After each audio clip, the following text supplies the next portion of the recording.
Assalamualaikum warahmatullahi wabarakatuh. Kami dari kelompok 2 kelas 04 SAKP 001. Dalam video kali ini kami akan membahas seputar manajemen letter.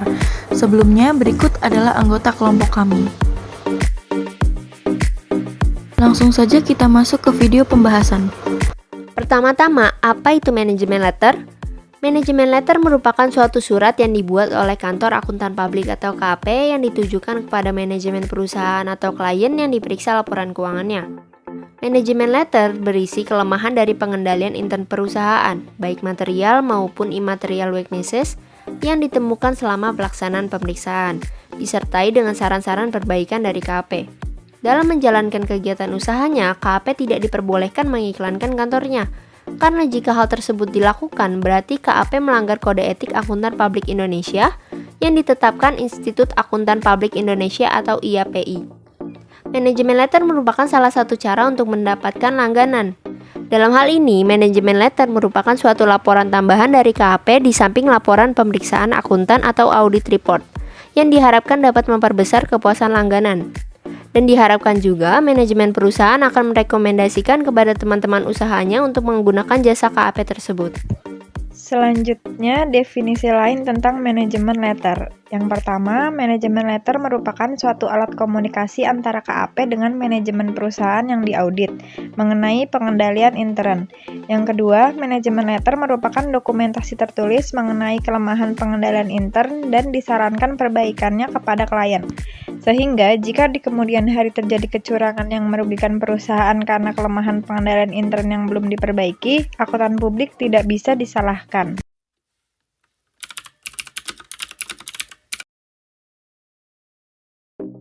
Manfaat manajemen letter bagi klien dapat mengetahui kelemahan yang ada dalam pengendalian intern perusahaannya dan dapat mengambil tindakan-tindakan perbaikan untuk mengatasi kelemahan-kelemahan tersebut berdasarkan saran yang diberikan dalam manajemen letter.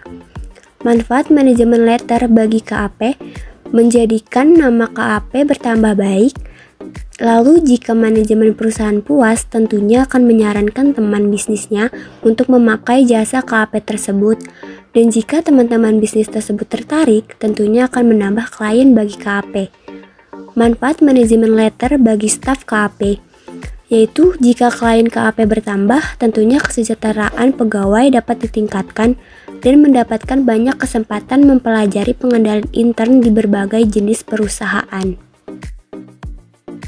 Bagaimana membuat manajemen letter yang baik? Membuat manajemen letter yang baik dan benar haruslah berisikan tentang saran-saran yang dapat langsung diaplikasikan ke perusahaan. Akuntan publik sebaiknya menghindari saran yang terlalu teoritis, tetapi memberikan saran yang dapat langsung diterapkan agar secepatnya dapat mencegah kecurangan yang mungkin saja terjadi. Bagaimana membuat manajemen letter yang baik? Yang pertama, manajemen letter harus tepat waktu, sehingga perusahaan masih sempat melakukan perbaikan-perbaikan dalam pengendalian internalnya. Yang kedua, manajemen letter harus berisi saran-saran yang bermanfaat dan bisa diterapkan. Yang ketiga, komentar dan saran-saran dalam manajemen letter tidak boleh merupakan sesuatu yang surprise. Keempat, manajemen letter harus ditulis dengan menggunakan bahasa yang baik, halus, dan tidak menyinggung perasaan. Kelima, kelemahan dan saran yang diberikan dapat diurutkan berdasarkan urutan pos-pos neraca dan rugi laba atau menurut hal-hal yang paling penting yang perlu penanganan secepat mungkin. Keenam, saran-saran yang diberikan harus disesuaikan dengan kondisi bisnis perusahaan dan harus menunjukkan kemauan baik KAP untuk membantu pengembangan perusahaannya. Ketujuh atau yang terakhir adalah memberikan ucapan terima kasih kepada klien atas segala bantuan dan kerjasamanya selama melaksanakan pemeriksaan. Tugas dan tanggung jawab tim audit dalam membuat manajemen letter. Yang pertama, asisten auditor, yaitu sebagai petugas yang terjun ke lapangan setiap hari, bertugas mengumpulkan data dan informasi yang berkaitan dengan pengendalian internal perusahaan, kemudian mendokumentasikan data dan informasi tersebut beserta fotokopi bukti pendukung dalam kertas kerja pemeriksaan untuk ditelaah lebih lanjut oleh senior auditornya. Jadi, asisten auditor kerap ditugaskan untuk terjun langsung ke lapangan. asisten auditor akan melaksanakan semua prosedur audit secara rinci, membuat kertas kerja, dan mendokumentasikannya. Yang kedua, senior auditor atau pimpinan tim pemeriksa. Tugasnya yaitu menelaah kertas kerja pemeriksaan yang dibuat asisten auditor, lalu mengumpulkan hal-hal yang dapat dimasukkan dalam manajemen letter sekaligus menyusun konsep manajemen letter. Kemudian mendiskusikan konsep manajemen letter dengan bagian pajak dan bagian manajemen service dari KAP untuk mendapat komentar mereka dari segi perpajakan dan sistem akuntansi. Setelah itu, menyerahkan konsep manajemen letter kepada audit supervisor atau manajer untuk ditelaah. Setelah ditelaah oleh audit supervisor atau manajer, melakukan perbaikan-perbaikan yang diperlukan. Jadi, senior auditor tugasnya mengulas dan melanjutkan pekerjaan asisten auditor. Senior auditor juga bertanggung jawab dalam mengusahakan biaya dan waktu audit agar sesuai dengan perencanaan. 3. Tugas dan tanggung jawab tim audit supervisor atau manajer, yaitu 1. Menelaah dan mengedit konsep manajemen letter, mengusulkan perbaikan-perbaikan yang diperlukan kepada senior auditor.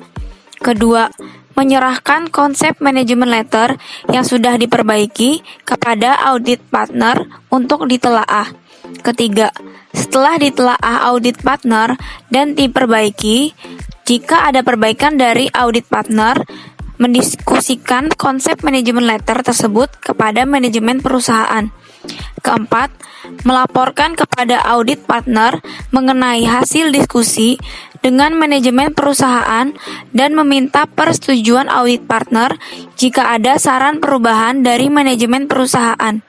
Kelima, membuat finalisasi manajemen letter. Supervisor audit merupakan salah satu aktivitas manajerial yang berfungsi untuk melakukan pengawasan, pengontrolan atas penugasan audit agar tujuan audit dapat dicapai dengan ekonomis, efektif, dan efisien. Lalu yang keempat ada audit partner. Partner atau rekan merupakan jabatan tertinggi di perikatan audit. Partner bertanggung jawab penuh atas hubungan perusahaan dengan klien, mulai dari keseluruhan proses audit, menandatangani laporan audit dan manajemen letter, sampai ke penagihan fee audit. Lalu, tugas dan tanggung jawab dari audit partner adalah sebagai berikut. Yang pertama, menelaah dan mengedit konsep manajemen letter yang diterima dari audit manager dan mendiskusikannya dengan audit manager dan audit senior jika perlu. Yang kedua, mengembalikan konsep tersebut berikut saran-saran perbaikan kepada audit manager. Yang ketiga, menelaah kembali konsep yang sudah diperbaiki, kemudian meminta audit manager untuk mendiskusikannya dengan manajemen perusahaan. Yang keempat, membahas dengan audit manager hasil diskusi konsep manajemen letter yang telah dilakukan audit manager dengan manajemen.